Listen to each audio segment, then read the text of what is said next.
Let's get right into this. Number 10. The African kingdom richer than all Europe. They said Africa was poor, cute. Tell that to Mansa Musa, the man so rich his road trips caused recessions. In the 1300s, he ruled Mali, an empire overflowing with gold, scholars, and trade routes, glowing hotter than Europe's candlelight economies. When he traveled to Mecca, he dropped so much gold that the price of gold itself crashed for 10 straight years. Imagine being so loaded you accidentally ruin global markets. Meanwhile, European kings were borrowing money from their cousins. His capital, Timbuktu, had universities before Oxford's plumbing existed, yet Western textbooks quietly skipped him. Because it's hard to glorify your own age of discovery when Africa already discovered prosperity. History says he vanished. Reality says the richest man ever just didn't fit the narrative. Number 9. The female pharaoh who ruled as a ghost.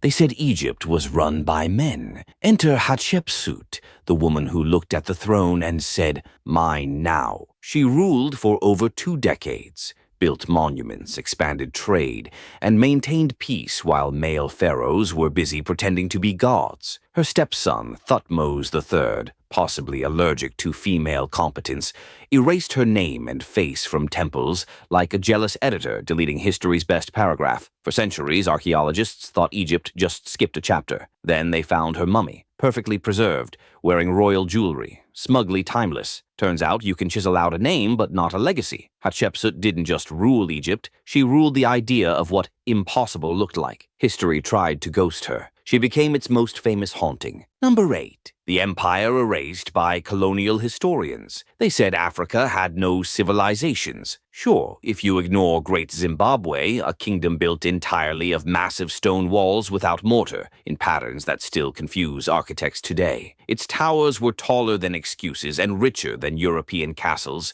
But when British colonists found it, they panicked. Africans couldn't have built this. They decided it must have been ancient Greeks, aliens, or anyone except locals. Decades later, carbon dating laughed in their faces. It was 100% African. Trade with Arabia, complex society, gold and art, all erased to protect European egos. So next time someone says history is objective, remember, it's just subjective storytelling with a fancy accent. Great Zimbabwe didn't need validation, it needed better publicists. Number 7. The civilization under modern Turkey. They said history began 5,000 years ago. Then Göbekli Tepe showed up like, "Hold my prehistoric beer." Discovered in Turkey, it's an ancient temple complex older than farming, older than writing, older than civilization itself. Carved with animals and symbols, built by hunter-gatherers who apparently skipped the memo that temples come after agriculture. Scientists had to rewrite the whole human timeline. Again, this site made ancient Egypt look like late homework. How did nomads design sacred architecture with no cities or crops? Maybe humanity didn't evolve in order. Maybe we just lost memory of our first masterpiece. Göbekli Tepe wasn't just a dig site, it was a glitch in the story, proof that history's foundation is built on what we choose to remember. Number 6. The Black Samurai erased from Japan's records. They said all samurai were Japanese. Then came Yasuke,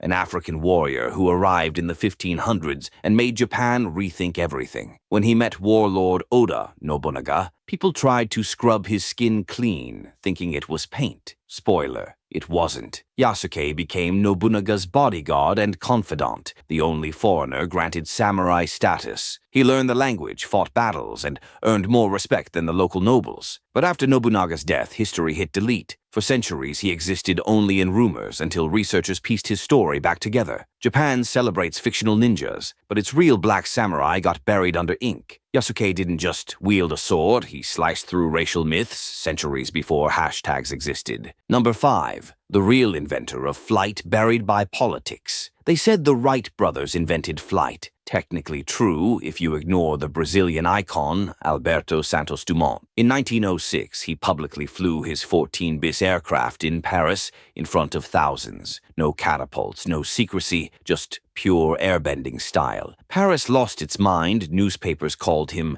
the man who made humans fly. But America had patents and PR muscle, so history took a convenient detour. Santos Dumont later spiraled into depression, heartbroken that his achievement was eclipsed. He once said, "I created wings, but not truth." When we look up at planes today, it's ironic. The sky remembers every name we forgot. Turns out invention isn't about who flew first. It's about who controlled the headline. Number 4. Ancient American cities before Columbus. They said America was a blank page before Columbus, except it was already an anthology. Cities like Cahokia, near modern Illinois, had pyramids taller than medieval cathedrals. The Amazon rainforest hid networks of towns connected by massive causeways, home to millions. They mapped stars, farmed soil sustainably, and built civilizations Europe couldn't imagine. Then came smallpox, conquest, and a rewrite so clean it erased entire continents of memory. When archaeologists started rediscovering them, people said, "Impossible," but the earth itself disagreed. Beneath golf courses and highways lie ancient foundations. New world. Please.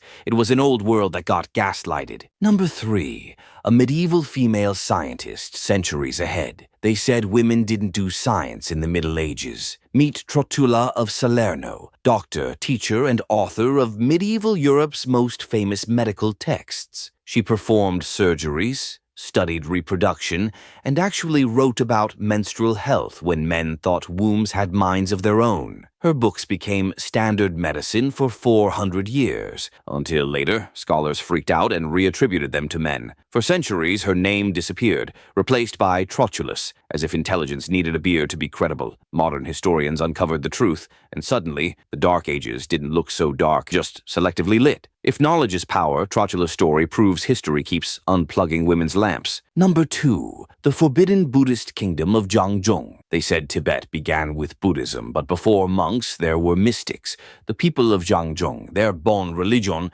spoke of hidden valleys, sky deities, and inner light. They mapped the mind like scientists map the stars. Then Buddhism swept in, adopted what it liked, and buried the rest. The texts that survived describe a civilization obsessed with consciousness long before modern psychology existed. Even today, explorers whisper about lost monasteries hidden in the Himalayas. Maybe they were never lost, just waiting for our attention span to evolve. Zhang Zhung wasn't destroyed, it just went offline. The Wi-Fi of enlightenment got unplugged centuries ago. Number 1. The civilization wiped from history textbooks. They said India's story began with invaders and kings, but before them was the Indus Valley civilization. Clean, peaceful, and terrifyingly organized. Grid-patterned cities, public baths, and plumbing before Europe had soap. No temples, no armies, no dictators, just structure. It thrived for centuries, then vanished without war. Its script remains unreadable, its people nameless. So textbooks quietly moved on to conquerors with louder stories. The irony? The civilization that built sewage systems is treated like waste in the narrative. Maybe progress isn't about what we discover,